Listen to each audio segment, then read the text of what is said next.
खरं म्हटलं म्हणजे आज आज हे सर्व देवरी वाशियांकरता विद्यार्थी पालक यांच्याकरता आजची ही जी आजचा हा जो आहे हा आजचा खरं दिवस हा सुवर्णयुग आहे. मी याच्यासाठी म्हणतो की मी सुद्धा एका ग्रामीण भागामधनं आलेलं, माझं गाव सुद्धा कळमेश्वर आहे नागपूर जिल्ह्यामधलं. या गावामध्ये अशी कुठल्याच प्रकारची अशी अत्यंत सुंदर अशी वास्तू नव्हती की ज्या ठिकाणी आपण अभ्यास करायला पाहिजे आणि आपण यश मिळालं पाहिजे.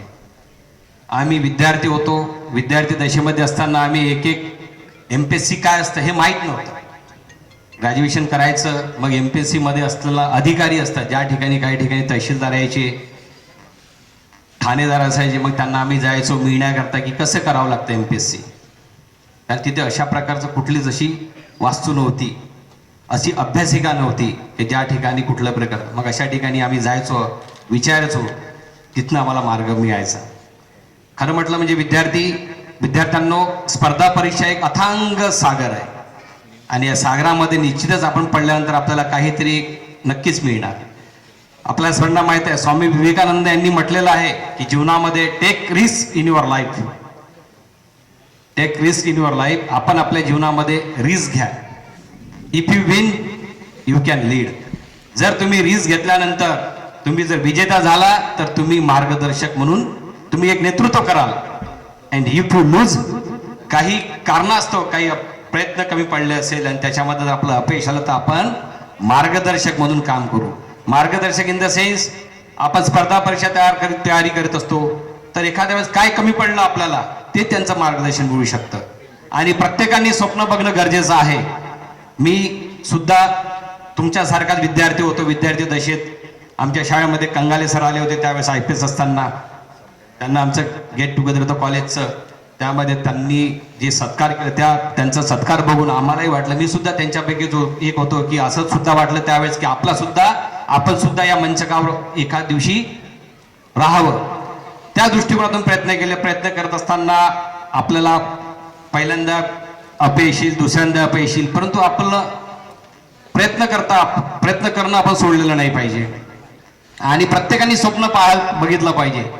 तुम्ही स्वप्न बघा, स्वप्न बघितल्यानंतर त्या स्वप्नाची पूर्तता करण्याकरता आपण प्रयत्न केले पाहिजे. जर आपल्याला सगळ्यांना माहित आहे, सचिन तेंडुलकर असू द्या, सायना नेहवाल असू द्या, यांनी प्रत्येकाने स्वप्न बघितलेले होते की मी क्रिकेटर व्हायचं किंवा मी बॅडमिंटन प्लेअर व्हायचं. परंतु त्यांनी स्वप्न बघितल्यानंतरही सुद्धा स्वप्नाची पूर्तता कशी होते या दृष्टिकोनातून त्यांनी प्रयत्न केलेले आहे. पालकांनाही मी हे सांगतो की प्रत्येक पालकांना असं वाटतं की आपला मुलगा एक अधिकारी, एक राजकीय क्षेत्रामध्ये उत्तुंग व्यक्तिमत्व व्हावं. परंतु हे जे आहे हे एका दिवसाचा किंवा एका वर्षाचा किंवा 2 वर्षाचा कार्यक्रम नसतो हा.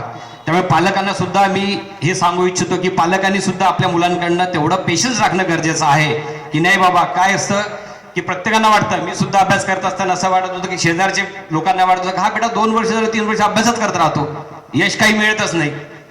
मग त्यामुळे जे ॲटमॉस्फिअर असतं ते ॲटमॉस्फिअर सुद्धा त्याला सुद्धा आपल्याला सामना करावा लागतं. म्हणजे विद्यार्थ्यांसाठी सांगतोय, अशा वेळेस खचून जाता कामा नये.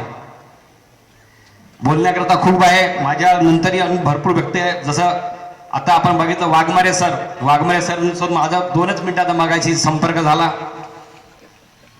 तर प्रत्येकाने अधिकारी कसं असावं की माणसानं 10 ते 12 वर्षाचा कालावधी नंतर सुद्धा त्यांना ते कसं गावकरी कसं प्रेम करतंय ते त्यांच्यातनं दिसून येतंय.